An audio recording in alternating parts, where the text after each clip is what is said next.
Assalamualaikum warahmatullahi wabarakatuh. Waalaikumsalam. Alhamdulillahillazi anzala asy-syakinata ala qulubil mu'minin. Asyhadu an la ilaha illallahul malikul haqqul mubin. Wa asyhadu anna Muhammadan abduhu wa rasuluhu shadiqul wa'dil amin. Allahumma sholli wa sallim wa barik ala sayyidina Muhammadin wa ala alihi wa sahbihi ajma'in, amma ba'd. Subhanaka la ilma lana illa ma 'allamtana innaka antal alimul hakim. Yang saya hormati segenap jajaran pengurus DKM Masjid Nurul Ikhlas dan seluruh jamaah yang insya Allah kita semua sama-sama dalam perlindungan rahmat nikmat Allah Subhanahu wa Ta'ala. Kita bersyukur kepada Allah pada malam hari ini kita bisa hadir di majelis yang mulia ini dalam rangka thalabul ilmi. Mudah-mudahan kita senantiasa mendapatkan ridha dan berkah dari Allah Subhanahu wa Ta'ala. Sholawat beriring salam semoga tercurah dan terlimpah kepada Nabi besar Muhammad sallallahu alaihi wasallam beserta keluarga dan para sahabat-sahabatnya.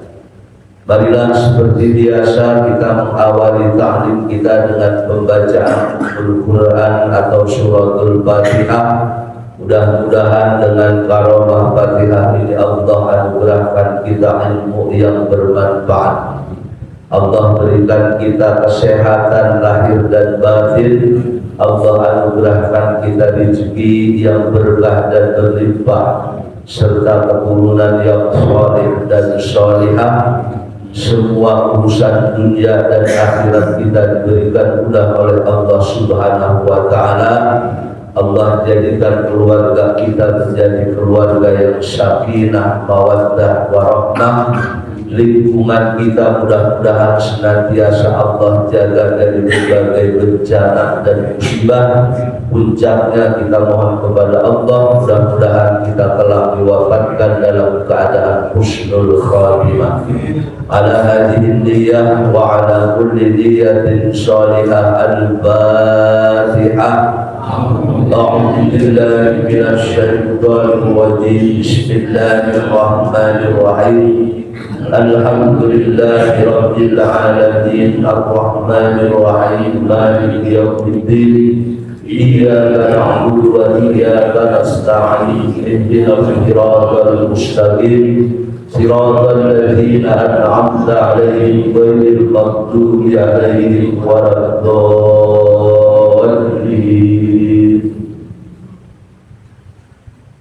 Hadirin jamaah yang dirahmati Allah Subhanahu wa Ta'ala, malam ini kita ngaji judulnya Madzabi Sya'ban. Ada apa di bulan Sya'ban? Semestinya kalau menurut jadwal kita ngaji materi ilmu tauhid. Tapi karena memang sekarang momentumnya kita berada di bulan Sya'ban dan kita sekarang ini sudah ada di tanggal 5 atau 6 bulan Sya'ban. Jadi kita memanfaatkan momentum bulan Sya'ban ini untuk kita angkat sebagai titik tolak untuk meningkatkan ibadah kita dalam rangka menyongsong datangnya bulan Ramadan. Karena kita ngaji juga paling tinggal berapa kali pertemuan lagi dia. Dikit lagi di 10 Sya'ban. Ditambah juga kepengurusan DKM Masjid Nurul Ikhlas ini bulan Maret ya habisnya. Jadi kisaran bulan puasa Itu nanti terserah kita punya gawean, mau kita melaksanakan pemilihan apa ketua DKM, atau mungkin kalau kita nggak pengen banyak menguras energi, namun yang bagus mah kalau kata menurut saya kita lanjutkan aja ya. Apalagi baru satu periode, bulan puasa kita ribet-ribet milih-milih kepengurusan DKM, kita kokohin aja udah ya. Setuju nggak kira-kira itu? Baru setuju.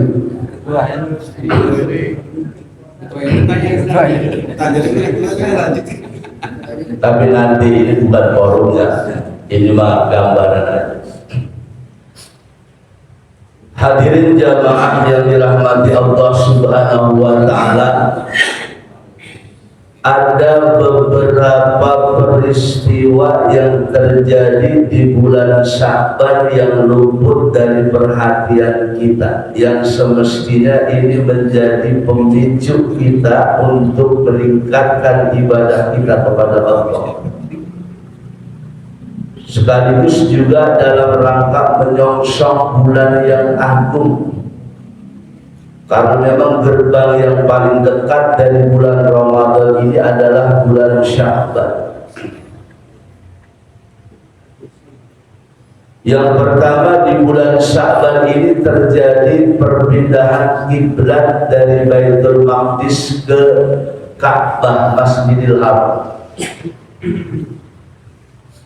Jadi ini terjadi pada tahun kedua Hijriah, bulan Sya'ban. Selama 17 bulan Nabi Muhammad dan para sahabat serta seluruh umat Islam sholat menghadap Baitul Maqdis. 17 bulan 3 hari dalam catatan sejarah. Nabi kan sampai di Madinah pada tanggal 12 Rabiul Awal.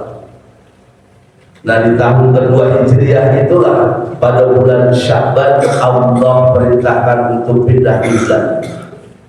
Jadi setahun 12 bulan ditambah dari bulan Rabiul Awal ke bulan Sya'ban. Rabiul Akhir, Jumadil Awal, Jumadil Akhir, Rajab, Sya'ban, 5 bulan sama 12 bulan berarti 17 bulan. Dan itu terjadi bertepatan dengan hari Selasa. Ini sebenarnya Nabi itu di dalam hatinya udah pengen banget itu kiblat dipindahin ke Baitul Haram, Ka'bah. Karena selama ini orang-orang Bani Israel mengklaim bahwa orang Islam itu sholat kiblatnya ngikutin mereka.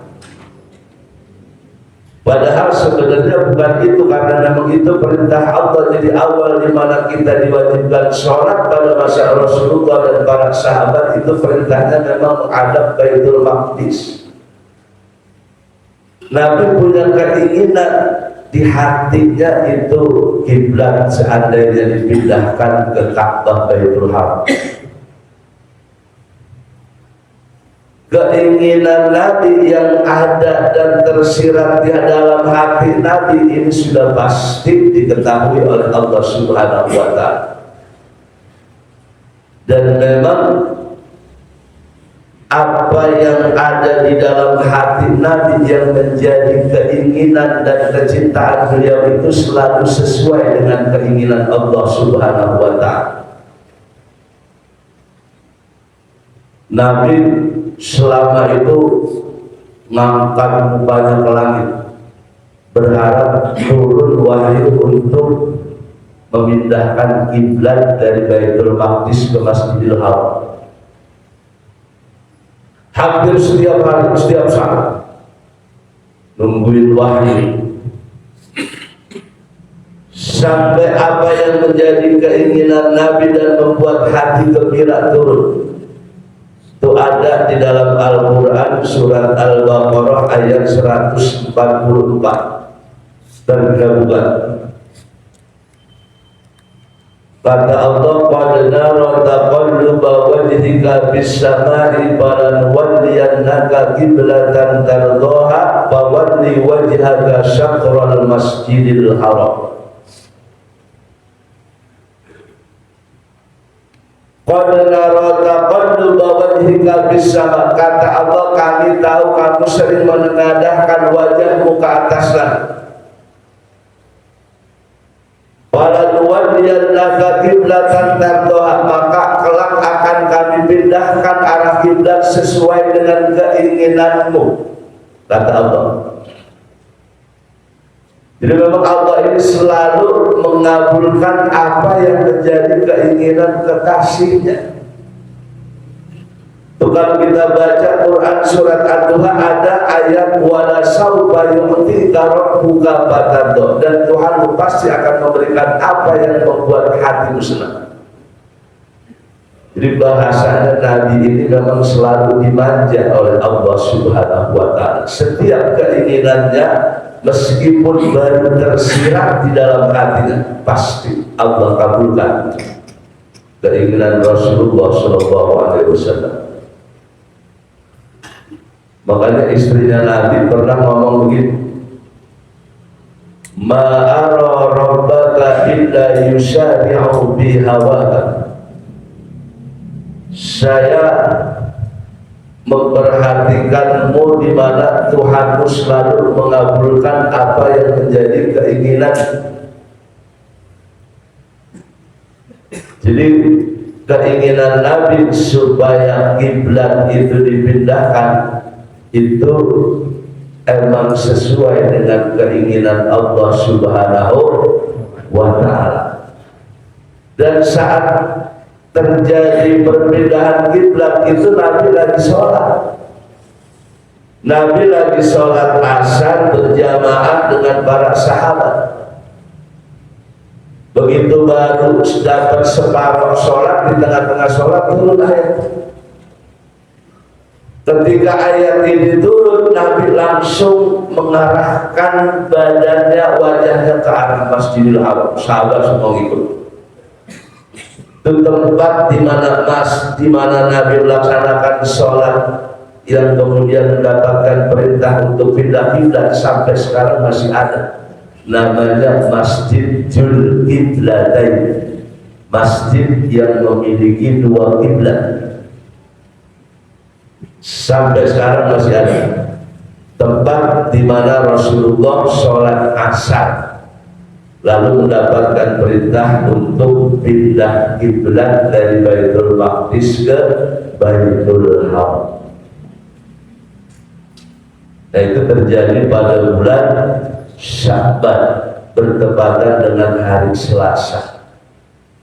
Bahkan ada lagi pendapat bertepatan dengan menjelang pertengahan bulan Sya'ban.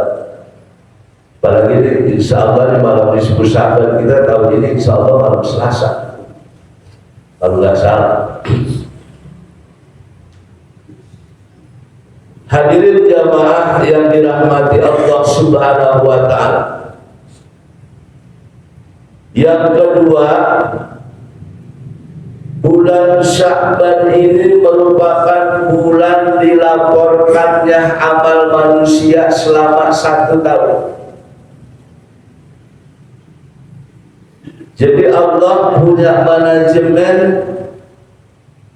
yang ditugaskan kepada para malaikat untuk melakukan, bahasa kerennya, rekapitulasi amalan-amalan manusia.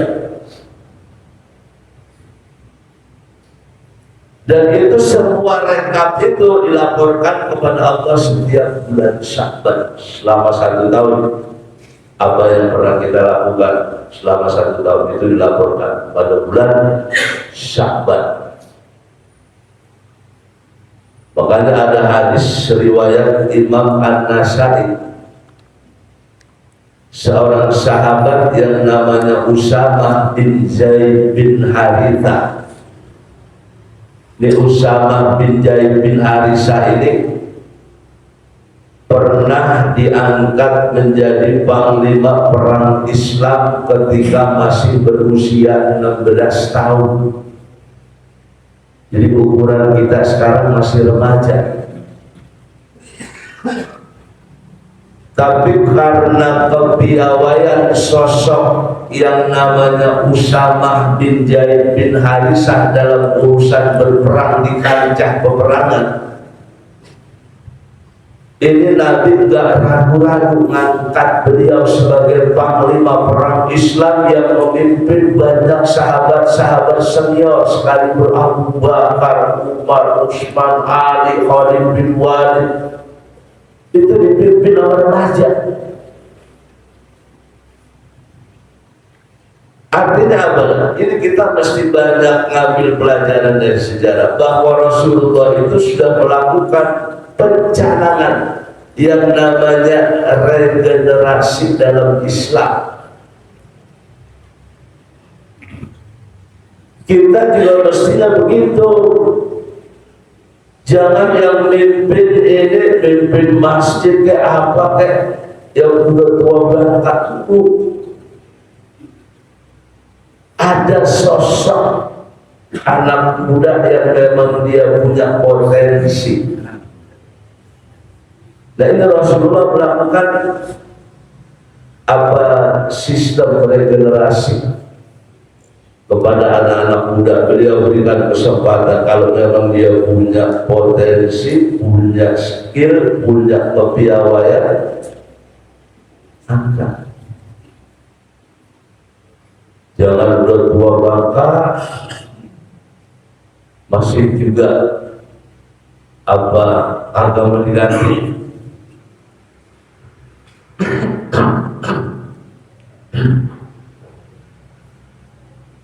Nah ini Usamah bin Zaid bin Harisah pernah bertanya kepada Nabi, ya Rasulullah, lam arafata sumu min syahrin minas syuhuri ma Sya'ban bin Sya'ban. Ya Rasulullah, saya tidak melihat engkau berpuasa sunnah selain puasa Ramadan. Itu lebih banyak yang engkau lakukan ternyata di bulan Sya'ban. Ini emang ada apa di bulan Sya'ban ya Rasulullah? Qala, Nabi menjawab, jaka syahrun yaqulun nasu anhu baina Rajabin wa Ramadan. Ini bulan Sya'ban, ini bulan yang sering dilalaikan orang. Orang banyak terfokus kepada bulan-bulan mulia seperti bulan Rajab, Muharram, Zulqa'dah, Zulhijjah, Ramadan, apalagi emang puncak. Tapi ternyata di antara yang terselip dari dua bulan mulia yaitu Rajab dan Ramadan, ini bulan Sya'ban ini bukan bulan tebak-tebak, bukan bulan biasa. Makanya ada hadis Nabi begini, Rajabun syahrullah wa Sya'ban syahri wa Ramadan syahra ummati. Rajab itu bulannya Allah, Sya'ban bulanku, Ramadan bulan umatku. Jadi ini bulan Sya'ban disandarkan kepada sosok Nabi Muhammad SAW. Berarti kan kalau sesuatu itu dinisbatkan kepada Nabi berarti sesuatu itu mulia. Wa huwa syahrun turfa'u fihi al-a'malu ila rabbil alamin, dan itu bulan Sya'ban, bulan di mana dilaporkannya amal-amal manusia setiap tahun secara periodik.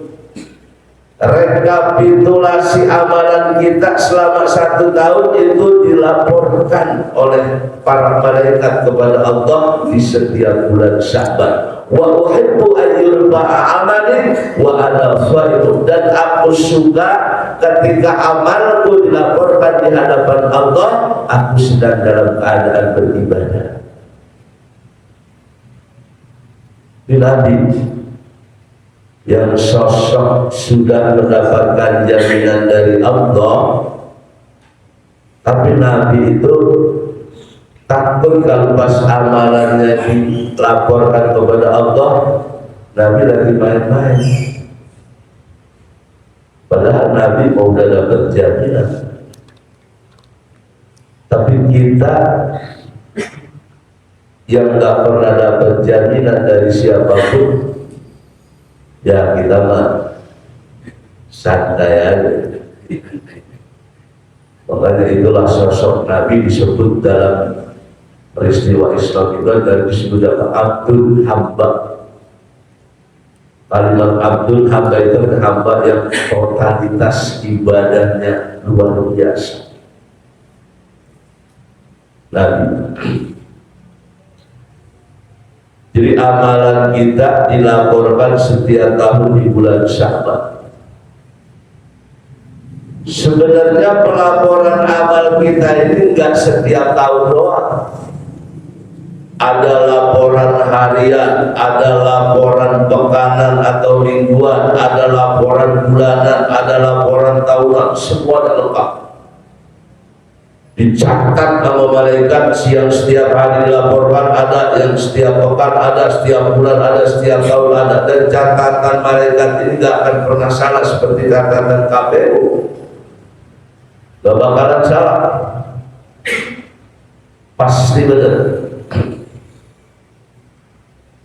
Ada laporan hariannya, ada setiap hari di amalan kita dilaporin, ada waktunya kapan. Dalam hadis riwayat Imam Bukhari, Imam Muslim, hadis sahih, Nabi bersabda, ya ta'aqabuna bikum malaikatun bil laili wa malaikatun bin nahari wa yajtami'una fi sholatil fajri wa sholatil asri summa ya'rujul ladina batu bikum fayas'aluhum rabbuhum wa huwa a'lamu bihim kaifa taraknahum ibadir qalu taraknahum wa hum yusalluna wa atainahum wa hum yusallun. Jadi kata Nabi, ya ta'aqabuna bikum malaikatum bil laili wa malaikatum bin nahar. Terjadi proses pergantian shift kerja antara malaikat malam dengan malaikat siang. Kapan itu proses penggantian shift kerjanya? Bi sholatil fajri wa sholatil asr. Pada saat sholat subuh dan sholat asar. Jadi tukeran shift jatuh malaikat malam yang Allah utus ke dunia buat nyatetin amal-amalan kita nih, itu di setiap subuh. Yang siang asar. Makanya kita disuruh jaga dua sholat ini, sholat subuh dan sholat asar. Kenapa? Ini langsung dicatat sama malaikat, nama kita langsung diserahkan kepada Allah Subhanahu wa ta'ala. Summa ya'rujul ladzina batu bikum, ketika malaikat yang bermalam sama kita yang tugas malam nih, ya'rujuna, mereka naik ke langit menghadap Allah. Itu yas'aluna rabbuhum, Allah nanyai malaikat-malaikat itu, wa huwa a'lamu bihim, padahal Allah Zat yang Maha Tahu. Tapi ini biar kita tahu, makanya disampaikan mana? Apa pertanyaan Allah kepada para malaikat yang bertugas malam ketika subuh dia naik?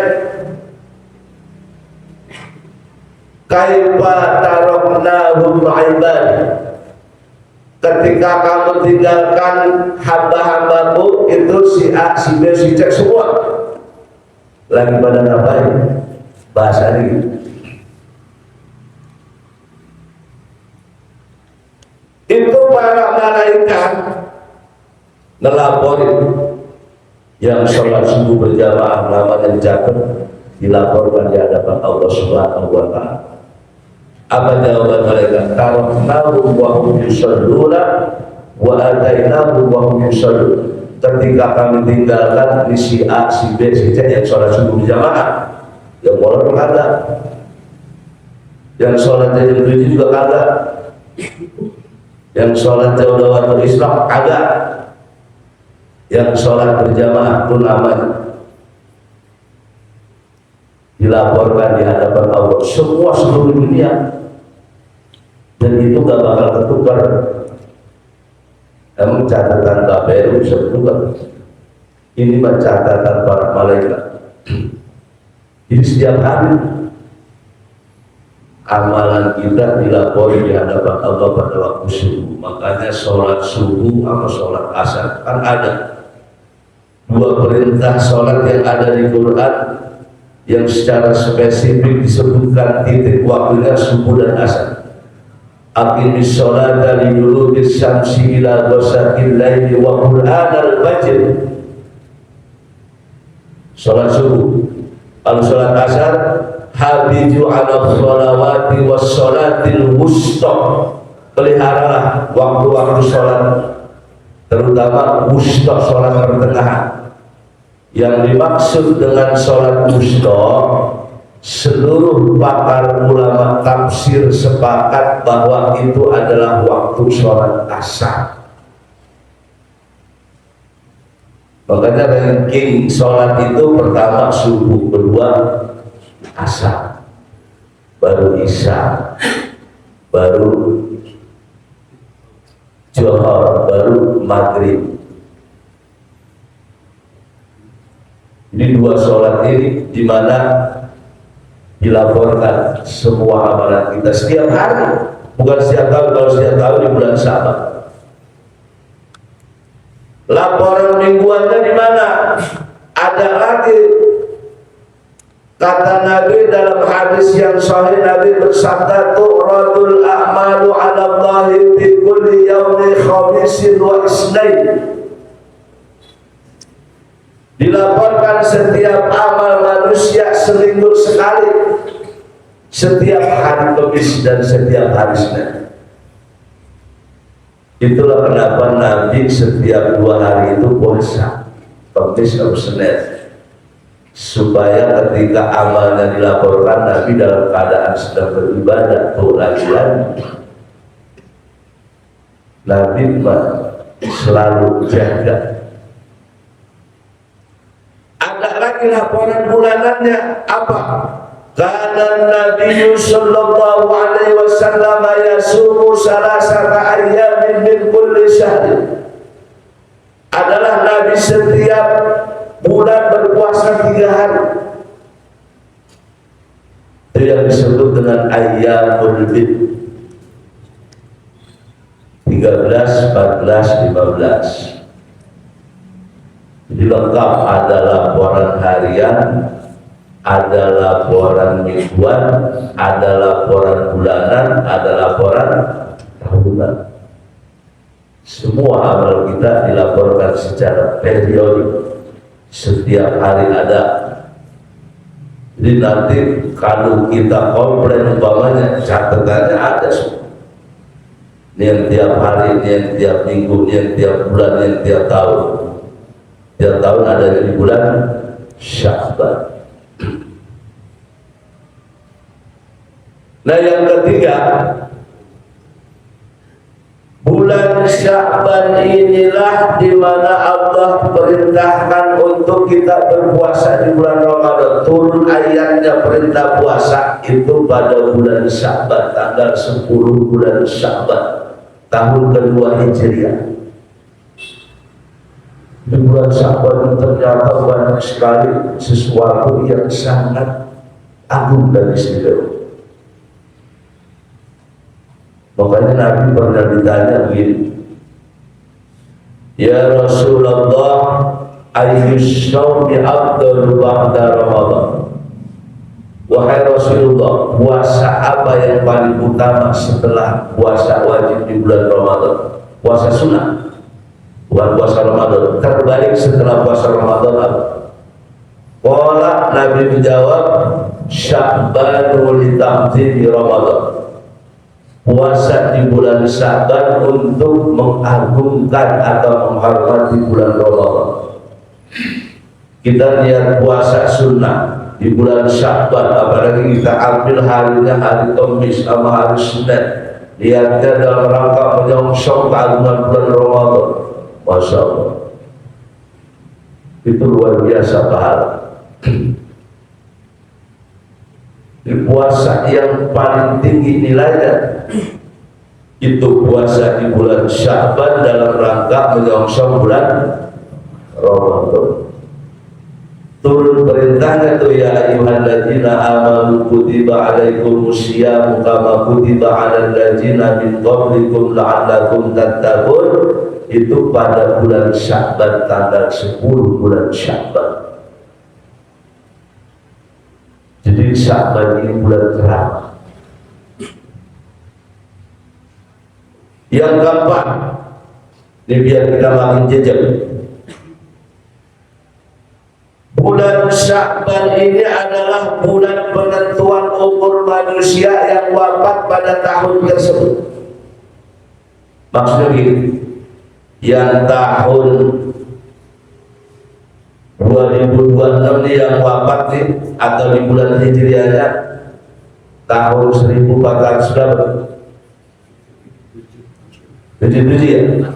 47. Nah itu yang umurnya sampai di 1447 Hijriah itu dilaporinnya nama-namanya oleh Allah ke malaikat maut di bulan Sya'ban. Ini bukan saya yang ngomong, kata Nabi.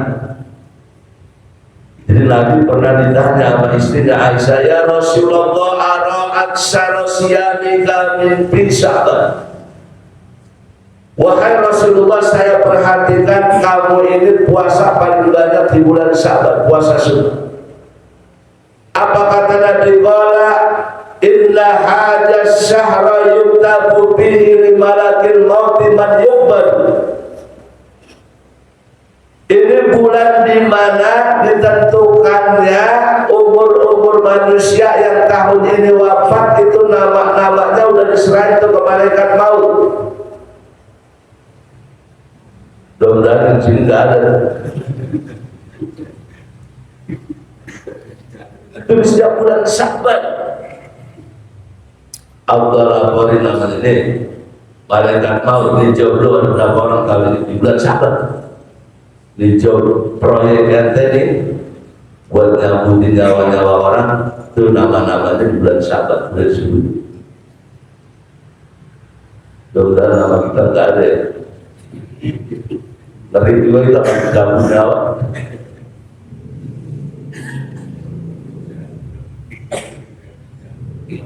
Dan Nabi bilang wa uhibbu an la yusama ismi wa ana shaim. Dan saya suka ketika nama saya masuk daftar, tuh saya sedang dalam keadaan beribadah, lagi-lagi ibadah, lagi-lagi jaga, ya Allah. Padahal Nabi menjaminannya udah surga, tapi wanti-wanti banget. Lah kita yang dosanya seabad-abad nyantai itu udah.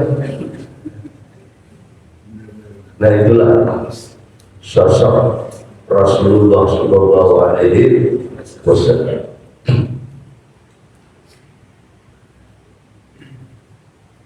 Yang kelima, di bulan Sya'ban ini ada satu malam yang istimewa yang secara umum kita semuanya udah tahu dan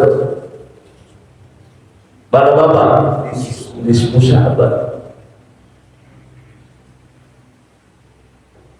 Layak talimu lailatan nisfi min Sya'ban, Allah akan mencurahkan rahmatnya begitu banyak, begitu luas kepada seluruh makhluknya.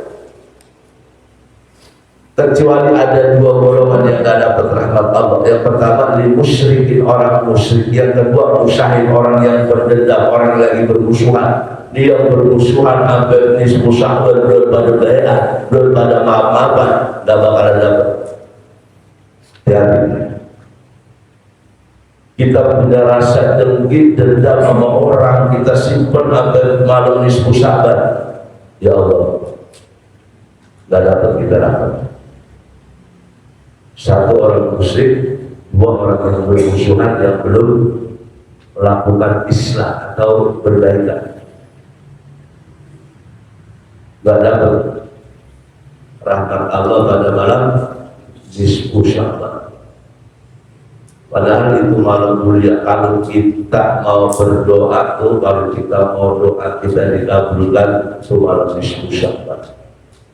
Kan ada 5 malam yang pasti setiap doa kita dikabulkan. Malam Idul Fitri, malam Idul Adha, malam Jumat, malam awal pertama bulan Rajab kemarin. Yang kelima malam Nisfu Sya'ban. Kelima malam mustajab. Kalau kita berdoa kepada Allah, pasti Allah akan kabulkan. Kalau Nabi bilang pasti, kita mesti yakin. Cuma kita jangan memahami pengkabulan doa itu selalu dengan sesuai permintaan kita. Ini contoh kita minta rezeki. Kok ternyata saya minta rezeki di bulan itu, katanya bulan saja. Ternyata saya nggak ada tanda-tanda saya dapat rezeki yang sesuai harapan saya.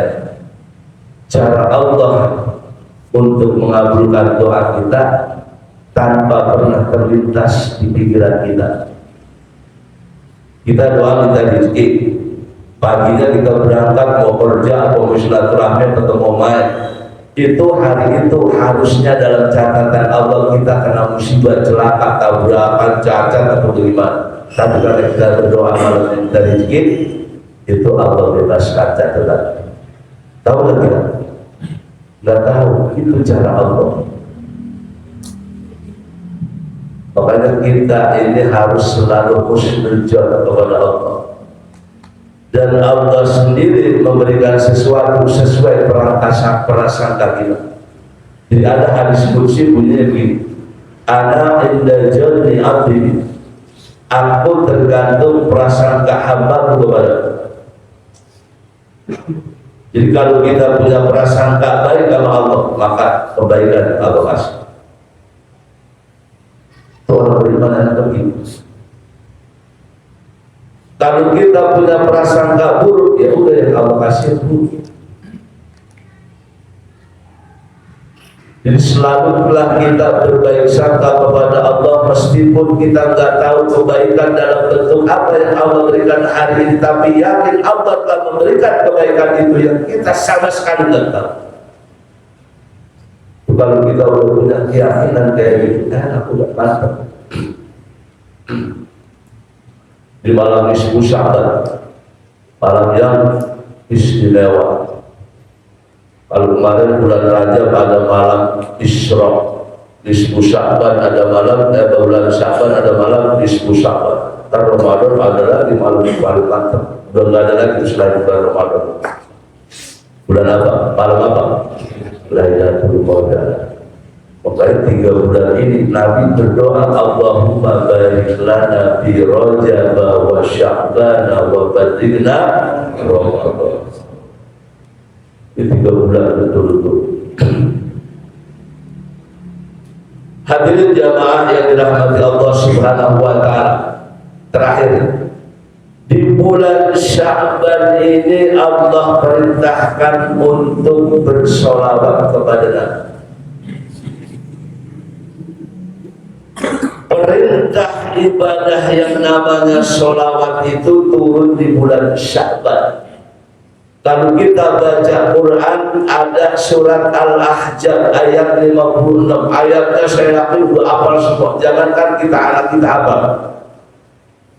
Kalau lagu tahlil kita baca innallaha wa malaikatahu yusholluna ala nabi ya ayyuhalladzina amanu shollu alaihi wa sallimu taslima. Ini satu-satunya model ayat yang paling unik di dalam Al-Quran, gak ada lagi. Kalau dibilang ayat yang paling istimewa, paling unik, ini ayat ini. Kenapa dikatakan ini ayat yang paling unik? Ketika Allah memerintahkan ibadah-ibadah lain, Allah tak pernah kasih contoh. Bapak baru masuk, kita kelar sedikit. Allah perintahkan kita sholat nih. Allah nggak nyontohin sholat kayak bagaimana? Nyontohin nggak? Kagak. Turun perintah yang tadi aqimis sholat dari dulu bisa sila bersakit lain. Perintah sholat 5 waktu. Contohnya, modelnya bagaimana? Malaikat Jibril yang kasih tahu. Allah perintahkan kita puasa, kutiba alaikumusiyam. Allah nggak contohin. Pokoknya kamu setiap bulan Ramadan puasa kalian wajib. Allah perintahkan kita ibadah haji, ibadah umrah. Allah nggak contohin juga. Cukup turun ayat wa atimmul hajja wal umrata lillah. Walillahi 'alan nasi hajjul baiti man istata'a ilaihi sabila. Cukup turun ayat ini untuk memerintahkan kita ibadah haji, ibadah umrah. Sedekah begitu juga. Tapi lempengan giliran Allah perintahkan kita untuk beribadah sholawat kepada Nabi, Allah sendiri yang lebih dulu contohin. Ya Allah, dijalankan masalah kita sholat. Bisa jadi selama kita balik, kita sholat banyak yang gak diterima karena gak sempurna rukunnya syarat. Tapi yang namanya kita sholawat tiba menyebut Allahumma sholli ala Sayyidina Muhammad wa ala ali Sayyidina Muhammad. Atau kalau kepanjangan Allahumma sholli ala Sayyidina Muhammad, gak pakai ali Sayyidina Muhammad. Atau sholawat malaikat Jibril yang lebih ringkas sallallahu ala Muhammad. Atau mungkin masih kepanjangan juga Muhammad, Muhammad, Muhammad, Ahmad, Muhammad, Ahmad, Muhammad. Kalau masih dianggap panjangan juga mati itu tidak. Itu setiap sholawat yang kita baca, man sholla alayya sholatan shollallahu biha asyra. Satu sholawat yang kita baca Allah balas 10 rahmat.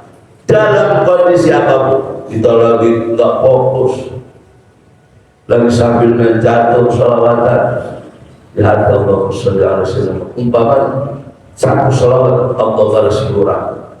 Sambil tidur, asal jangan sambil buang air. Dua, ibadah yang berapa kali tolak. Satu, istighfar, 2 sholat. Kalau sholat kita kalau nggak sesuai dengan rukun syarat sholat, kan ada kajian ilmu fikih tentang sholat mesti bagaimana persyaratan harus kita penuhi. Kalau itu tidak terpenuhi, boleh jadi sholat kita nggak terima. Tapi kalau yang namanya sholat siapapun, dalam kondisi apapun, dengan niat apapun, bahkan kata Nabi walaupun hati kita riak sholawat sniper pengen dipuji, umpama tetap setiap sholawat yang dibaca akan Allah balas dengan 10 rahmat. Makanya saya sering banget ngajurin sholawat paling enggak sehari cepet dah. Tapi itu istighfar cepet, sholawat cepet. Itu buat take up kita kalau nanti ibadah kita sholat zakat bermasalah di hadapan Allah ketika ditanya di padang mahsyar, di sholawat take up. Balik kalau udah take up ibadah sholatnya mantap diterima, dibagi nama sholawat istighfar, masya Allah luar biasa. Makanya ulama-ulama itu selalu menganjurkan agar kita memperbanyak sholawat, terutama di bulan Sya'ban, bulan di mana Allah perintahkan untuk bersholawat. Karena ini bulan Nabi, maka amalan terbaik di bulan Sya'ban adalah memperbanyak sholawat. Gak bisa dipungkiri, ulama manapun semuanya sepakat bahwa amalan terbaik pada bulan Sya'ban ini adalah kita memperbanyak sholawat. Ada satu hadis yang luar biasa, ini saya singkat karena waktunya sudah masuk. Jadi kata Nabi, Inna Allaha khalaqa bahran min nurin tahtal arsy. Allah menciptakan lautan yang terbuat dari cahaya di bawah arsy. Summa khalaqa malakan lahu janahan. Kemudian Allah ciptakan malaikat yang memiliki 2 sayap. Ahaduhuma bil masyriq, satu sayap di pojok bumi barat timur, nutupin bumi timur. Wa ahaduhu wa wal akharu bil maghrib, satu sayap lagi nutupin bumi sebelah barat. Idza shalla alayya al-'abdu bi Sya'ban, kalau ada hamba umatku yang bersolawat di bulan Sya'ban, kata Nabi, amarallahu jadikal malaku ayyugham bisabbil ma'il hayy. Allah perintahkan malaikat untuk nyebur di lautan cahaya yang di bawah arsy. supaya rujuk keluar lagi. Habis nyelam dia. Ngapain dia kudu jaga ini? Dia kibas-kibaskan sayap. Banyak turun dan kulit di sini kotoran dari sela-sela sayapnya keluar tetesan-tetesan yang bau malakut. Setiap tetesan Allah ciptakan malaikat-malaikat bau, dan itu malaikat-malaikat bau yang Allah ciptakan dari tetesan sela-sela sayap malaikat tadi. Yastaghfiru hatta yaumul qiyamah, minta ampun buat orang yang bersolawat di bulan Sa'ban sampai kapan? Sampai hari kiamat. Al-Fatihah. Bismillahirrahmanirrahim. Alhamdulillahi rabbil alamin arrahmanir rahim maliki yaumiddin. Iyyaka na'budu wa iyyaka nasta'in ihdinas siratal mustaqim siratal ladzina an'amta 'alaihim ghairil maghdubi 'alaihim waladdallin. Astaghfirullahaladzim wa lakal hamdu ya ma'bud. Bismillahirrahmanirrahim. Alhamdulillahi rabbil alamin. Allahumma shalli wa sallim wa barik ala sayyidina Muhammadin wa ala alihi. Allahumma inna nas'aluka ilman nafi'an wa nas'aluka rizqan thayyiban wa nas'aluka 'amalan mutaqabbalan. Allahumma aslih dhata bainina wa adil baina qulubina. Rabbana atina fid dunya hasanah wa fil akhirati hasanah wa qina adzabannar. Wa sallallahu ala sayyidina Muhammadin wa ala alihi wa sahbihi wa sallam. Walhamdulillahi rabbil alamin. Wassalamu alaikum warahmatullahi wabarakatuh.